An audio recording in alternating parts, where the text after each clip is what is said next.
ॐ भूर्भुवः स्वः तत्सवितुर्वरेण्यं भर्गो देवस्य धीमहि धियो यो नः प्रचोदयात्। ॐ योगपूर्णं तपोनिष्ठं वेदमूर्तिं यशस्विनं गौरवर्णं गुरुश्रेष्ठं भगवत्या सुशोभितं कारुण्यामृतं सागरं शिष्यभक्तादिसेवितं श्रीरामं सद्गुरुं ध्यायेत् तमाचार्यवरं प्रभुम्। ॐ सद्गुरुचरणकमलेभ्यो नमः। वंदे भगवतीं देवीं श्रीरामं च जगद्गुरुं पादपद्मे तयोः श्रित्वा प्रणमामि मुहुर्मुहुः। परम पूज्य गुरुदेव परम वंदनीय माता जी के दिव्य संरक्षण में ऑनलाइन दैनिक स्वाध्याय के आज के इस कार्यक्रम में आश्विन नवरात्रि के इस पावन अवसर पर नवरात्रि के संदर्भ में विधि विधान और गायत्री साधना, इस विषय पर हम लोग प्रतिपदा तिथि से ही चर्चा कर रहे हैं और आज उसकी अगली किस्त है। हम लोग ध्यान पूर्वक सुने। कल हम लोगों ने देवत्व के जागरण की पद्धति के विषय में सुना था और स्थूल शरीर, सूक्ष्म शरीर और कारण शरीर, इन तीनों पर काम करने का मार्गदर्शन प्राप्त हुआ। स्थूल के लिए कर्मयोग, ज्ञान के लिए, सूक्ष्म शरीर के लिए ज्ञान योग और कारण शरीर के लिए भक्ति योग, ये तीन क्रम पूज्य गुरुदेव ने बताए। कल हम लोगों ने स्थूल शरीर के लिए कर्मयोग का क्रम कैसे संपन्न करना है, हर दिन नया जन्म, हर रात नई मौत, ये सूत्र हम लोगों ने कल प्राप्त किया। आज सूक्ष्म शरीर और उसके कल्याण के लिए, परिष्कार के लिए ज्ञान योग की पद्धति कैसे अपने जीवन में अपनाएं, उसका व्यवहारिक स्वरूप पूज्य गुरुदेव यहाँ पर लिखते हैं। आइए ध्यान पूर्वक सुने और अधिक से अधिक साथियों शेयर जरूर करें, जिससे कि सबको इसका लाभ प्राप्त हो सके। सूक्ष्म शरीर विचार प्रधान है। मन, बुद्धि, चित्त, अहंकार का अंतःकरण चतुष्टय इस आवरण का आधार है। विविध कामनाएं, वासनाएं, आकांक्षाएं, लालसाएं इसी में उठती हैं। अभिरुचि और प्रकृति का केंद्र यही है। शरीर विज्ञान के अनुसार मनुष्य में यह संवेदनाएं समाविष्ट है। अतएव मस्तिष्क को सूक्ष्म शरीर का निवास स्थल माना गया है। यूं यह चेतना समस्त शरीर में भी व्याप्त है। मस्तिष्क के दो भाग हैं, एक सचेतन और दूसरा अचेतन। माथे वाले अग्रभाग को सचेतन कहते हैं, जिसमें सोचने, विचारने, समझने, बूझने, निर्णय करने और प्रयत्न करने वाली शक्ति रहती है, तथा मेरुदंड से मिले हुए पिछले भाग को अचेतन मस्तिष्क का स्थान कहते हैं। यहाँ आदतें, संस्कार, मान्यताएं, अभिमान, प्रवृत्तियां मजबूती से अपने अंदर धारण किए रहते हैं। शरीर के अविज्ञात क्रियाकलापों का संचालन यहीं से होता है। गुण विभाजन के अनुसार स्थूल शरीर तमोगुण यानी पंच तत्वों से बना है, सूक्ष्म शरीर रजोगुण यानी विचारणा से बना है और कारण शरीर यानी सतोगुण यानी भावना से विनिर्मित है। स्थूल शरीर को प्रवृत्ति प्रधान, सूक्ष्म शरीर को जीव प्रधान और कारण शरीर को आत्मा प्रधान माना गया है। प्रवृत्ति प्रधान, जीव प्रधान और आत्म प्रधान। अन्नमय, प्राणमय, मनोमय, आनंदमय, विज्ञानमय कोश भी इन तीन शरीरों के अंतर्गत ही, जिनका वर्णन गायत्री महाविज्ञान के तृतीय खंड में किया जा चुका है। इन शरीरों के विस्तृत वर्णन का अवसर यहाँ नहीं। अभी तो इतना जानना ही पर्याप्त है कि सूक्ष्म शरीर में देवत्व का अभिवर्धन करने के लिए ज्ञान योग की आवश्यकता होती है। ज्ञान योग का अर्थ उस जानकारी को हृदयंगम करना है जो हमारे आदर्श, सिद्धांत, मनोभाव और क्रियाकलापों का निर्माण एवं संचालन करती है। स्थूल ज्ञान वह है जो सांसारिक जानकारियां बढ़ाकर हमारे मस्तिष्क को अधिक उर्वर, सक्षम एवं समर्थ बनाता है। यश, धन, व्यक्तित्व, शिल्प, कौशल आदि इस शरीर पर उपार्जित किए जाते हैं। इसी को शिक्षा कहते हैं। विविध विषयों की अगणित शिक्षा संस्थाएं इसी प्रशिक्षण के लिए खुली हुई हैं, जिनमें पढ़कर छात्र अपनी रुचि एवं आवश्यकता अनुसार जानकारी अर्जित करते हैं। पुस्तकों, पत्र पत्रिकाओं, रेडियो, टेलीविजन, फिल्म, परस्पर संभाषण, भ्रमण आदि साधनों से भी मस्तिष्क को समुन्नत करने वाली जानकारी मिलती है। यह सब शिक्षा के ही भेद हैं। शिक्षा सांसारिक जानकारी देती है, उनकी पहुंच मस्तिष्क तक है।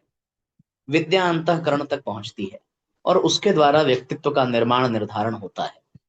विद्या ही ज्ञान है और ज्ञान का आधार अध्यात्म है। केवल शब्दों के श्रवण मनन से शिक्षा पूरी हो सकती है, पर विद्या का उद्देश्य तभी पूरा होगा जब उसकी पहुंच अंतरात्मा तक हो, उसका आधार अध्यात्म तत्व ज्ञान रहे और उसका प्रशिक्षण ऐसे व्यक्ति द्वारा किया गया हो जो अपना आदर्श उपस्थित कर उन भावनाओं को हृदयंगम करा सकने में समर्थ हो। आधार प्राप्त नहीं तो विद्या एक तरह की भौतिक शिक्षा मात्र ही बनकर रह जाती है और उससे अभिष्ट प्रयोजन पूर्ण नहीं होते। आजकल अध्यात्म के नाम पर, ज्ञान योग के नाम पर वाचालता बहुत बढ़ गई है।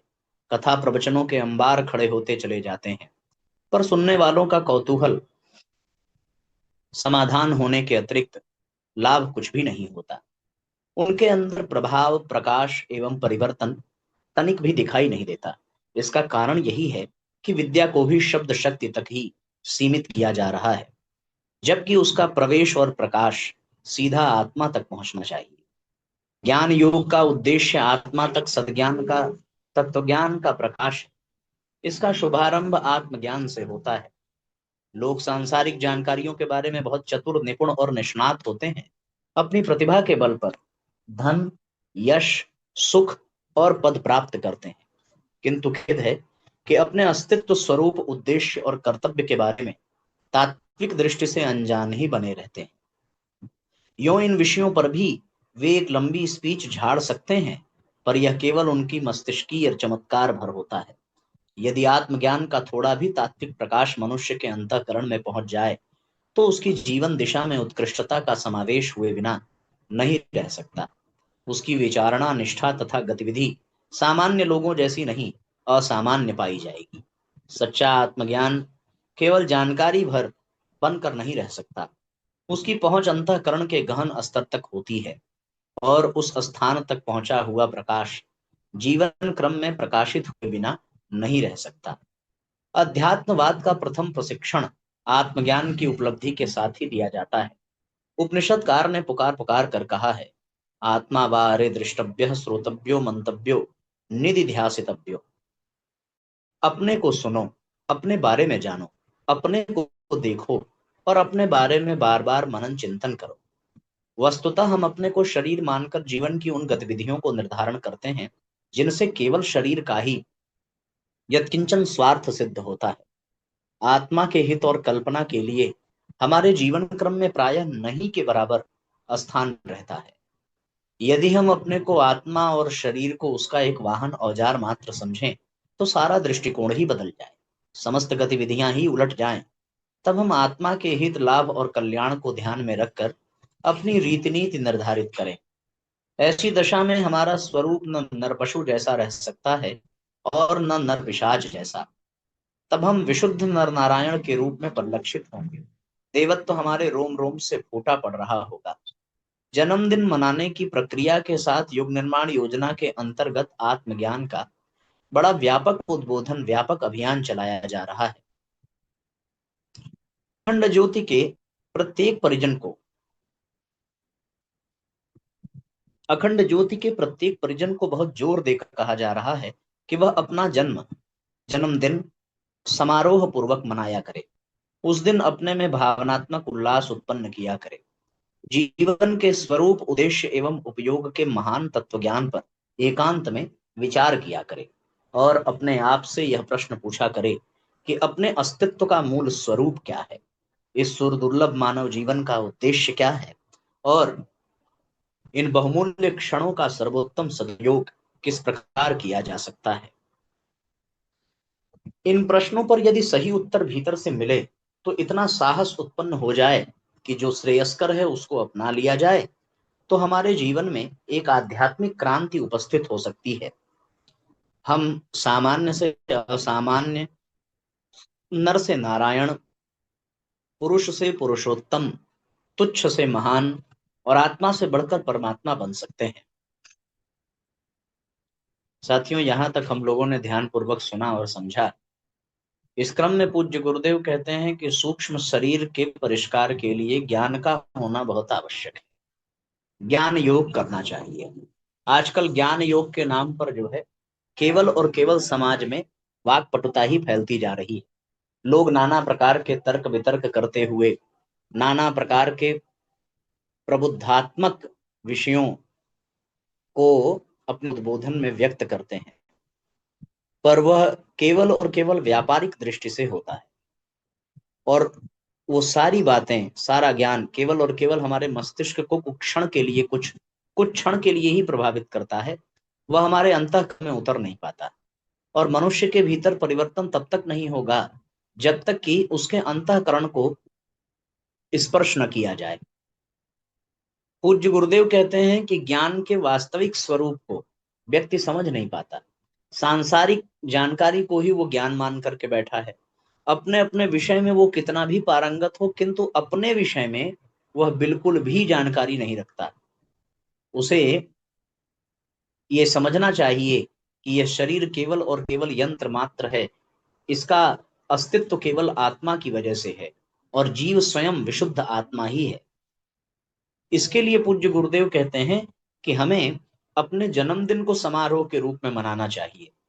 अगर जन्मदिन के दिन हम अपने जीवन में कुछ प्रश्न अपने आप से पूछ सकें, जीवन के स्वरूप के विषय में, उद्देश्य के विषय में, उपयोग के विषय में, और इसका अगर सही उत्तर मिले, पहले तो प्रश्न पूछना आवश्यक है, दूसरा उत्तर इसका अगर सही मिल जाए, तो फिर तीसरा क्रम ये है कि साहस करके जो सही उत्तर है उसे अपने जीवन में धारण किया जाए। ऐसा करने पर व्यक्ति सामान्य से असामान्य, नर से नारायण, पुरुष से पुरुषोत्तम, तुच्छ से महान और आत्मा से बढ़कर परमात्मा बन जाता है। जन्मदिन के अवसर पर वर्षों के हिसाब से घृत दीपक जलाना, 5 साल के हैं तो 5 दीपक, 10 के हैं तो 10 दीपक, 50 के हैं तो 50 दीपक, और एक दीपक आने वाले वर्ष के नाम पर। तो पंच तत्व का पूजन, चावल की वेदी पर पंच तत्वों का आवाहन करके उनका पूजन, महात्मा महान मृत्युंजय मंत्र का सामूहिक पाठ, जिसका जन्मदिन है उसके उज्जवल भविष्य के लिए, गायत्री यज्ञ, पुष्पहारों, अभिवंदन, आशीर्वाद जैसे धर्मकृत्य एक भावनात्मक उल्लासपूर्ण वातावरण उत्पन्न करते हैं। मित्रों, परिजनों का सम्मिलित सस्ता पेय जलपान उस हंसी खुशी को और बढ़ा देता है। उपस्थित लोगों में भी उस तरह का आयोजन करने और जन्मदिन मनाने की इच्छा उत्पन्न होती है और इस पुण्य परंपरा के प्रसारण की संभावना है। मनुष्य का निज का जन्मदिन उसके लिए निजी दृष्टि से सबसे बड़ा त्योहार होता है। कृष्ण जी की जन्माष्टमी, राम जी की रामनवमी तथा अपने स्थान पर यह महत्वपूर्ण तो है, पर एक सामान्य व्यक्ति की जीवन में उसका जन्मदिन भी कम महत्व का नहीं है। अपनापन हर किसी को पसंद है। अपनी शक्ल शीशे या फोटो में देखकर, अपना नाम कहीं छपा देखकर, अपनी चर्चा कहीं सुनकर हर किसी को गर्व, गौरव, संतोष, आनंद का अनुभव होता है। आंतरिक उल्लास का अभिवर्धन एक आध्यात्मिक साधन है। इस प्रकार हर दृष्टि से जन्मदिन आयोजन को मनाया जाना ही श्रेयस्कर है। इस प्रथा परंपरा को जितने अधिक उत्साह के साथ प्रचलित किया जाएगा, उतना ही राष्ट्र के आध्यात्मिक उत्कर्ष का उद्देश्य पूरा होगा। यों संसार के सभ्य समाज में सर्वत्र जन्मदिन का उत्सव मनाने का रिवाज है। इससे अच्छा भी माना जाता है, पर अपना उद्देश्य तो इससे भी ऊंचा है।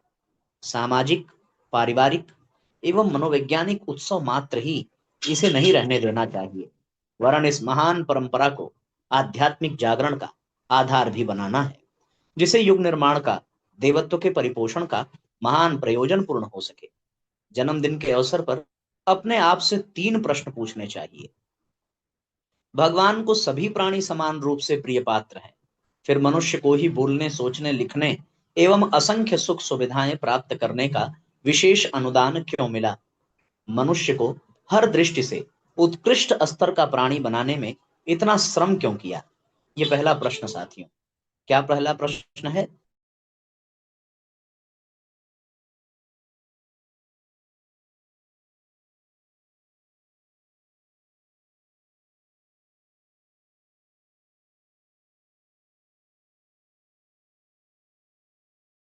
परमेश्वर के साथी सहचरों की जरूरत पड़ी और अपनी क्षमताओं से सुसज्जित एक सर्वांग पूर्ण प्राणी मनुष्य इस प्रयोजन की पूर्ति के लिए बनाया।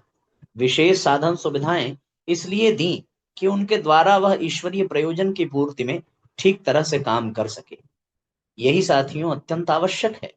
ये पहला बिंदु था यहाँ पर, और यहाँ इस बिंदु के माध्यम से हमें यह समझने की आवश्यकता है कि हमें ईश्वर ने विशेष क्यों बनाया, विशेष क्षमताएं, प्रतिभाएं, योग्यताएं क्यों प्रदान की, विशेष साधन सामग्री क्यों प्रदान की।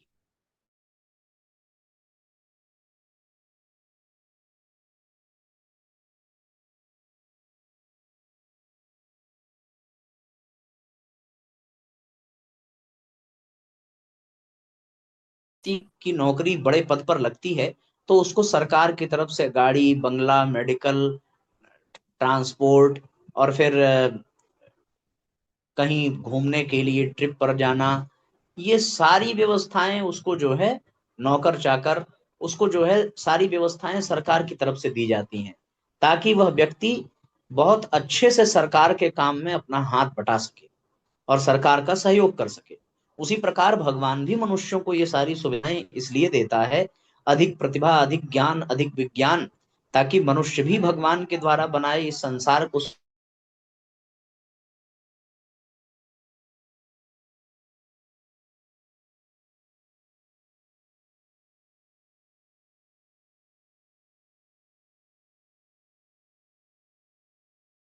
भगवान ने दी है उनका लाभ यदि हम अकेले ही उठाते हैं तो इसमें क्या कोई हर्ज है। इसका भी उत्तर ये है साथियों कि अन्य प्राणियों के अतिरिक्त जितनी भी बौद्धिक, आर्थिक, प्रतिभा कारक एवं अन्य किसी भी प्रकार की विशेषताएं हैं वो विश्व मानव की ही पवित्र अमानत है और इनका उपयोग लोक मंगल के लिए ही किया जाना चाहिए। शरीर रक्षा भर के आवश्यक उपकरण के अतिरिक्त इन साधनों का विश्व कल्याण के लिए ही उपयोग किया जाए। आप देख सकते हैं साथियों कि चीजें जो कुछ भी मनुष्य को प्राप्त हैं, जो भी सुख सुविधाएं प्राप्त हैं, साधन संपदा प्राप्त है, उसे उन साधन संपदाओं को संसार की अमानत मान करके अपने जरूरत भर का, अपने जीवन यापन भर का उसे ग्रहण करके बाकी सब समाज के कल्याण में लगा देना चाहिए। यही मनुष्य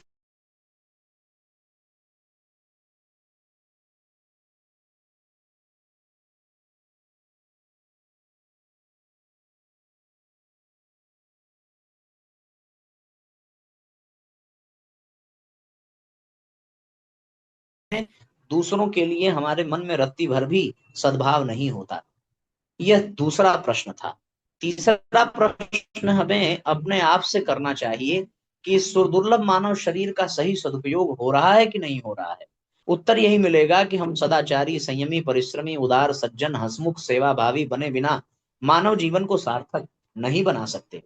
इसलिए इन सद्गुणों का अभ्यास बढ़ाने के लिए जीवन यापन की रीति नीति में उत्कृष्टता और आदर्शवादिता का, सभ्यता और सज्जनता का, पुरुषार्थ और साहस का समुचित समावेश करना चाहिए।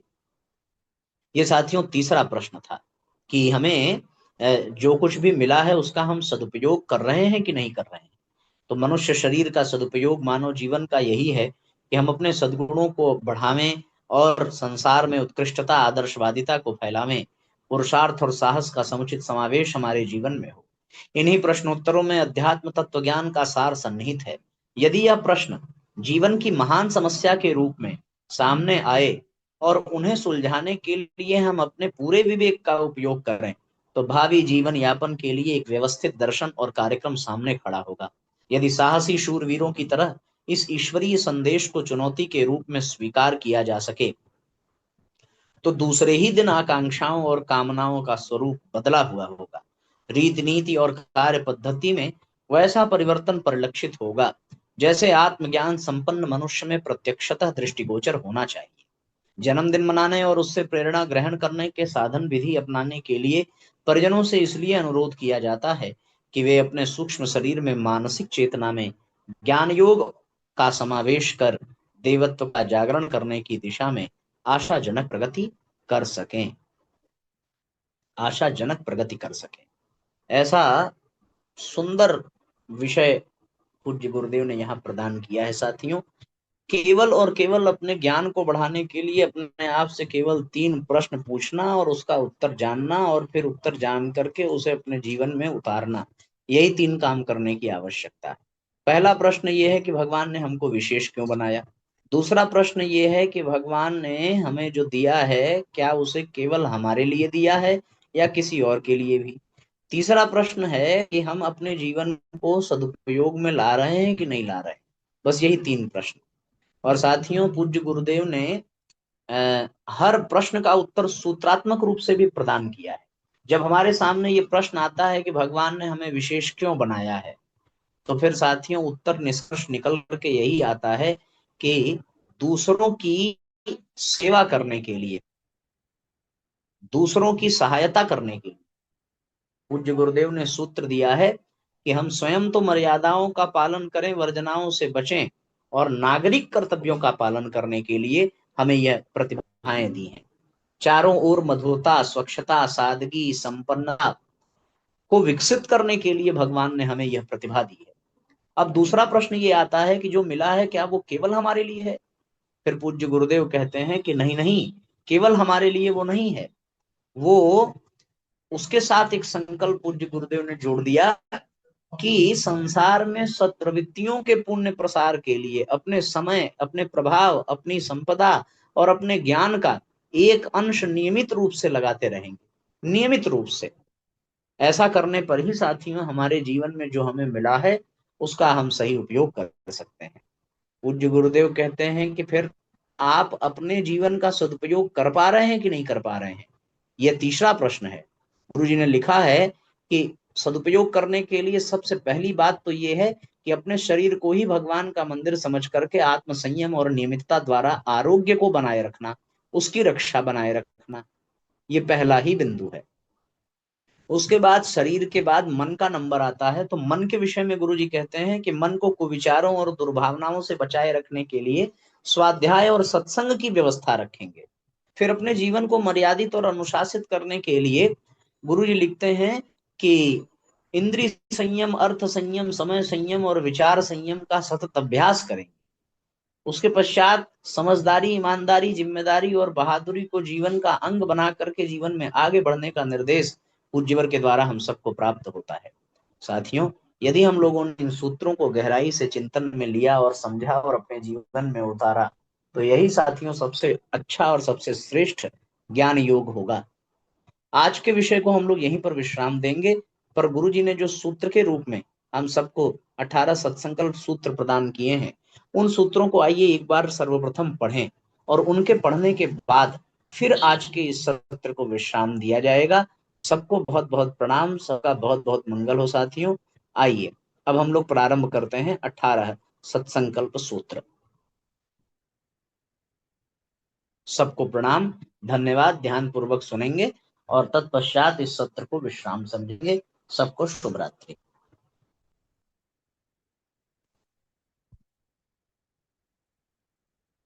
ॐ भूर्भुवः स्वः तत्सवितुर्वरेण्यं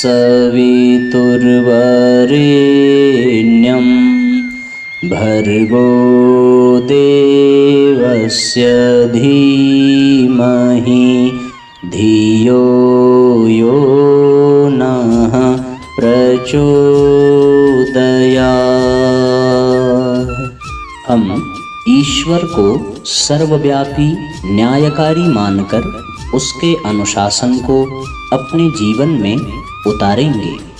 शरीर को भगवान का मंदिर समझकर आत्मसंयम और नियमितता द्वारा आरोग्य की रक्षा करेंगे। मन को कुविचारों और दुर्भावनाओं से बचाए रखने के लिए स्वाध्याय एवं सत्संग की व्यवस्था रखे रहेंगे। इंद्रिय संयम, अर्थ संयम, समय संयम और विचार संयम का सतत अभ्यास करेंगे। अपने आप को समाज का एक अभिन्न अंग मानेंगे और सबके हित में अपना हित समझेंगे। मर्यादाओं को पालेंगे, वर्जनाओं से बचेंगे, नागरिक कर्तव्यों का पालन करेंगे और समाजनिष्ठ बने रहेंगे। समझदारी, ईमानदारी, जिम्मेदारी और बहादुरी को जीवन का एक अविच्छिन्न अंग मानेंगे। चारों ओर मधुरता, स्वच्छता, सादगी एवं सज्जनता का वातावरण उत्पन्न करेंगे।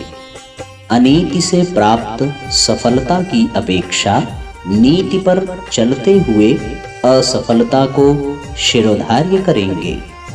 मनुष्य के मूल्यांकन की कसौटी उसकी सफलताओं, योग्यताओं एवं विभूतियों को नहीं, उसके सद्विचारों और सत्कर्मों को मानेंगे। दूसरों के साथ वह व्यवहार नहीं करेंगे जो हमें अपने लिए पसंद नहीं। नर नारी परस्पर पवित्र दृष्टि रखेंगे। संसार में सत्प्रवृत्तियों के पूर्ण प्रसार के लिए अपने समय, प्रभाव, ज्ञान, पुरुषार्थ एवं धन का एक अंश नियमित रूप से लगाते रहेंगे। परंपराओं की तुलना में विवेक को महत्व देंगे। सज्जनों को संगठित करने, अनीति से लोहा लेने और नवसृजन की गतिविधियों में पूरी रुचि लेंगे।